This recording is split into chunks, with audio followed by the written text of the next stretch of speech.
Hello everyone, it's Jack from VFXHUT. So today here we'll be looking at green screening within Premiere.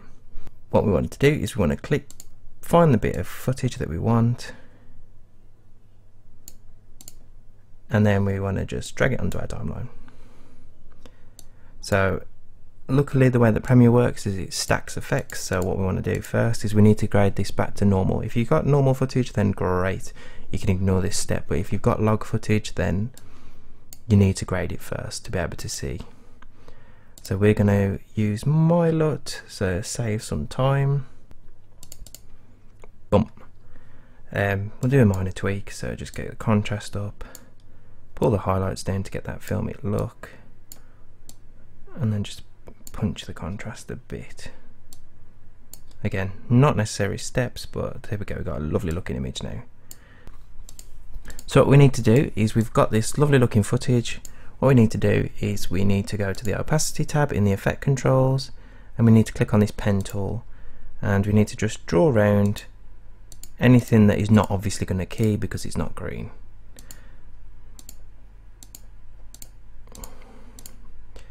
This is not going to be a perfect key if it's in Premiere, so if you do need more detailed work and you want to get a really decent key around the hair, then I advise you use After Effects or Nuke. We do have tutorials for After Effects as well. So I'm going to remove that feather for now, because we've got the color corrected footage and the mask. The last thing to do is obviously just get rid of the key. In Effects, if you haven't got this, you can go to Window and then go to Effects. We just want to type in Ultra Key.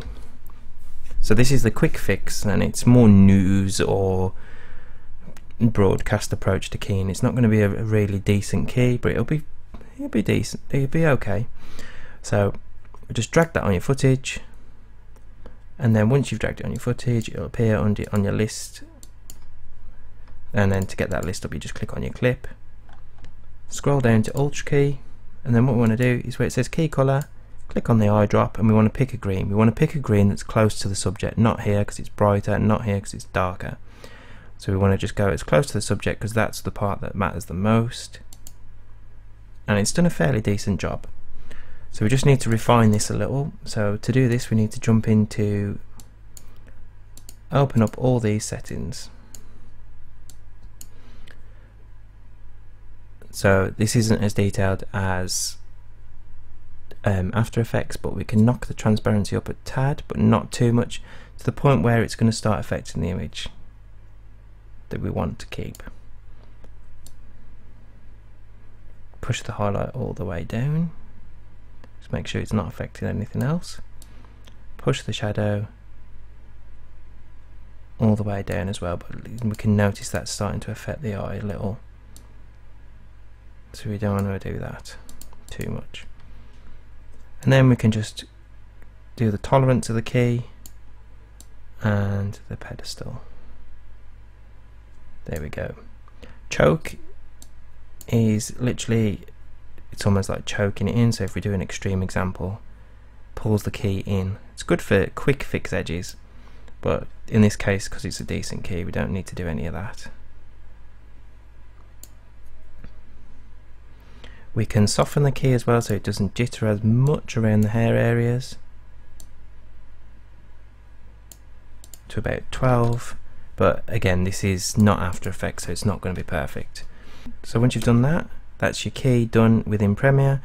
Yes, you've got horrible lines on the hair, but there's nothing you can do about with that in Premiere. So not yet. Kind of don't want to be able to either. I mean, it's a lot faster than Keylight, but it doesn't end up with the greatness. So we want to get rid of that green in the hair down here. What we need to do is we need to drop another instance of Lumetri on here.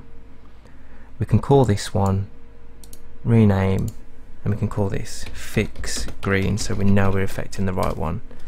So if we go up to here, we can make sure they've got Fix Green selected, and we'll just go into the secondary. The reason you can't use the other one is because it'll affect the green screen before we've put the Ultra Key effect on, because these stack the way that they're added. So we want to go to the Secondary key colour correction, we want to pick green, and we want to make sure we're hitting all the hair using these. So this is the colour range that you want to affect. As you can see, we just want the greens in that hair there.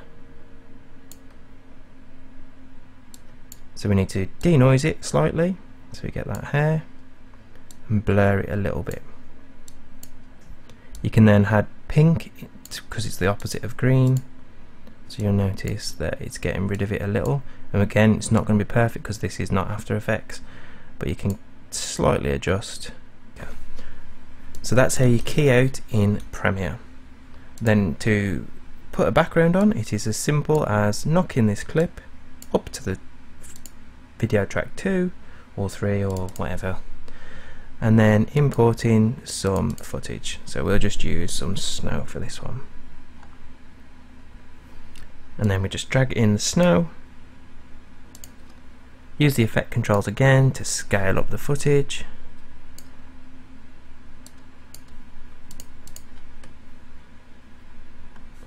and there we have a lovely decent key.